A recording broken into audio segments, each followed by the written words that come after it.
So, my ex Adam wants me to talk about him, which I can do actually, because he wants to talk about good things. That's what's a bad thing, but good things as well. So I'm going to be doing this on the way to the bus stop, waiting for the bus, and whilst I'm in the bus. So yeah, this is going to take a long time, I think. Okay, the first thing he wants me to talk about is how I felt when I first saw him. Well, when I first saw him, I was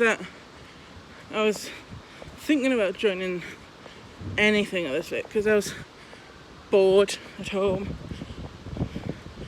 So after joining Splinter, I thought, what else is out there? And that's when Headway came a knocking. And thanks to my mum's persistence is the reason why I joined. Well, he went for the interview. So, cute doggy. So anyway.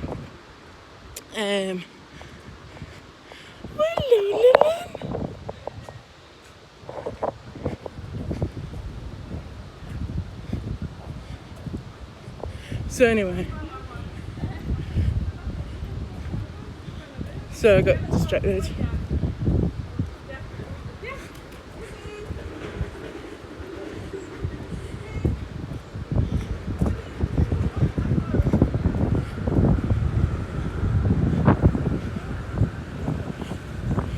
Anyway, so I got distracted. There was a dog on the loose.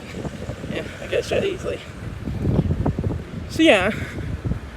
So then I went for the interview to join Headway, which is a drama group based here in Blythe. And he must have caught my eye or something because I was thinking about him in the interview. Then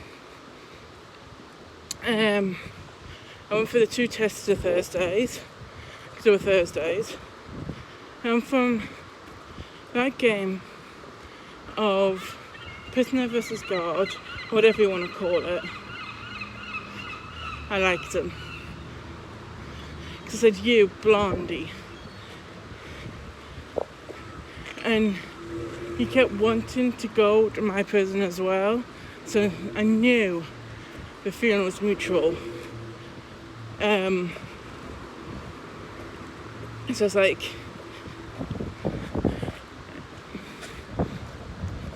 I liked it. I did, I liked it.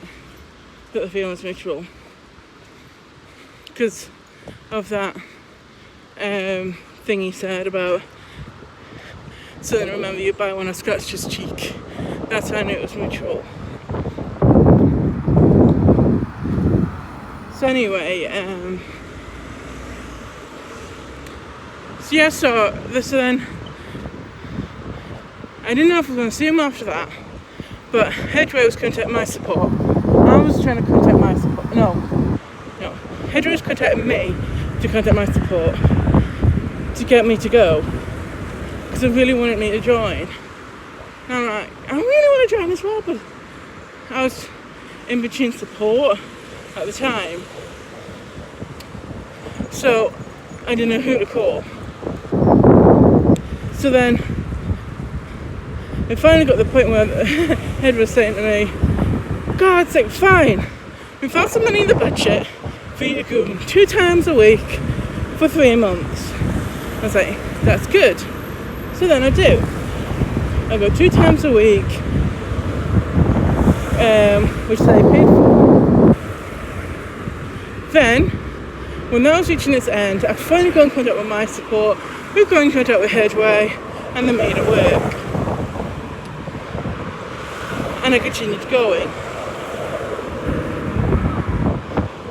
But we were dating. I can't actually remember how we started dating actually. Just, I like you too. And we just started dating. We didn't actually say we got me until I was at Blythe bus station with him, waiting for a bus for him to get home. Because he was hard to get on Ward Ashington and then the Ashington and then the bus. might think Blythe with popular buses. That's only because just one. Yeah, get another bus after that.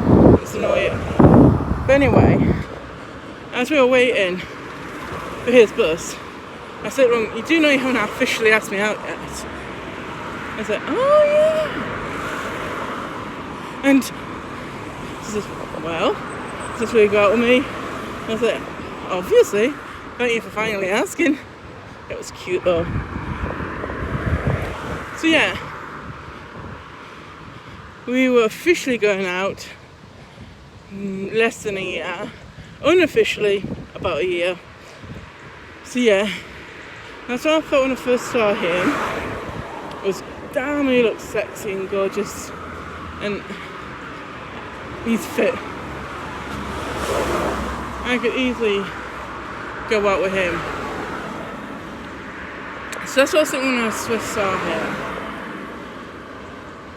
Then he wants me to talk about an incident.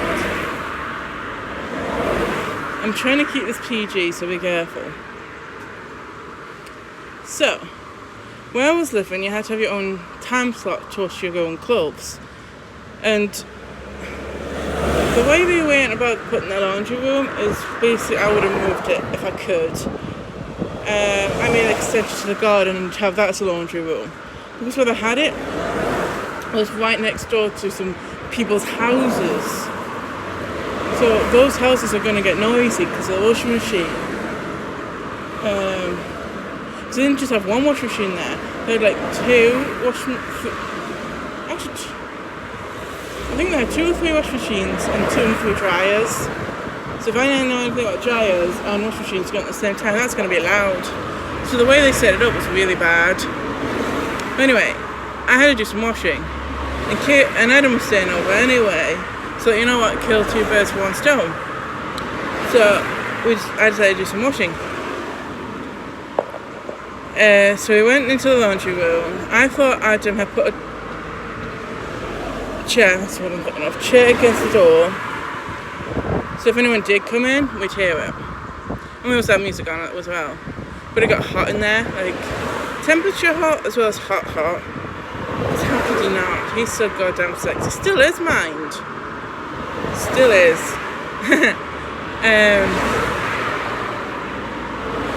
So one thing led to another. Kissing led to fondling. Fondling led to full-on sex. And as we were having full-on sex, a woman opens the door and I'm like, "You could have knocked, woman."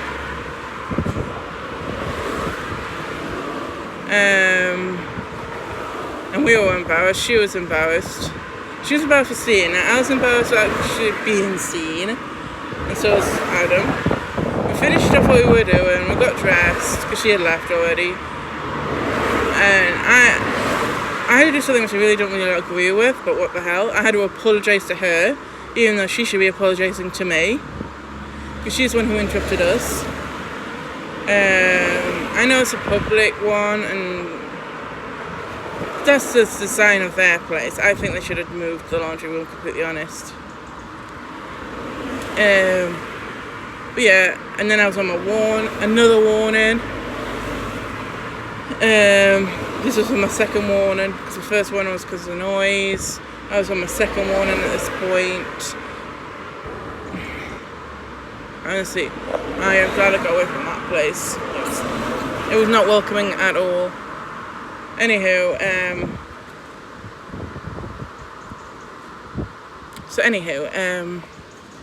so that was, it was fun. I do remember it being fun, the incident, the hot and steamy of it all, and how good he was and everything.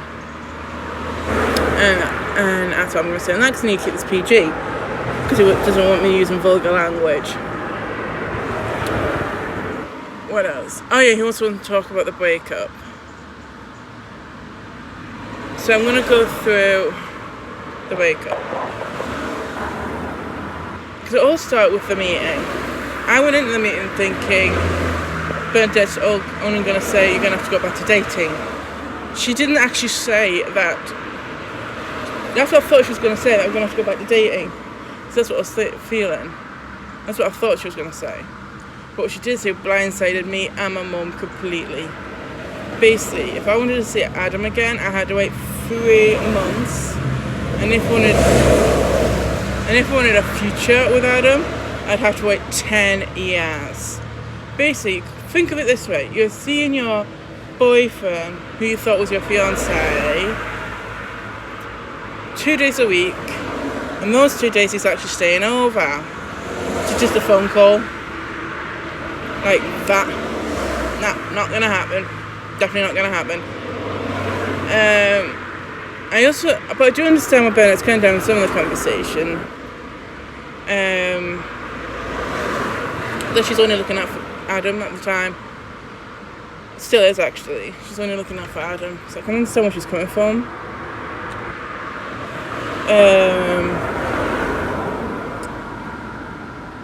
And apparently he was making him ill, but I think that the reason why he was getting ill was because he's being pulled in 2 different directions.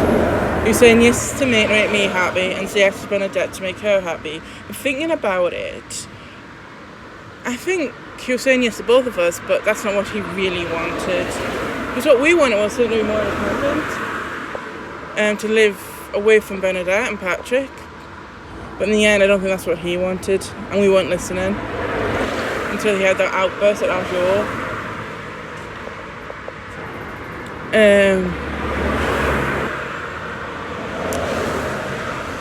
So yeah, after hearing that I won't be able to see him for 3 months, I burst out crying.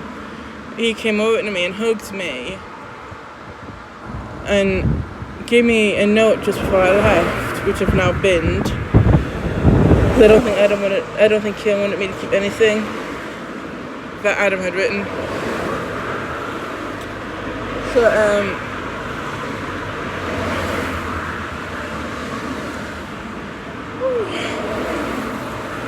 So then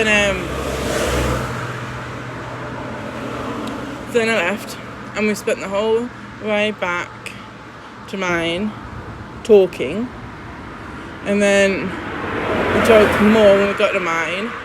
Mum was one fighting for the relationship. I was more on the understanding that no, it's not going to work.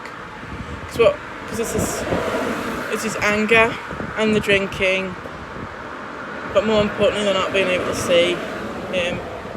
It's the reasons why it was never going to work. So I was like, nah. So I phoned him up the next day, and through tears, I have to say, because I was dead upset, I had to take a deepest breath if I could to get through that conversation, and I dumped him. Then when I said to Bernadette, I do apologise. I was upset at the time. I was just upset at the time. I do apologise right here and now. 4 to 5 years down the line, I apologise now. I didn't mean it. But she said to me, "Are you jumping at him?" I said, "You didn't give me much of a choice, did you?" That is what I'm apologising for. Is for the text where it says you don't give me much of a choice. At the time, I felt angry and upset, but now I see it from your point of view. So yeah, but thinking back on that relationship, me and Adam, if it wasn't for the drinking and the anger and the meetings, it could have worked. So I was dating Adam, I wasn't dating him and his family. It could have worked.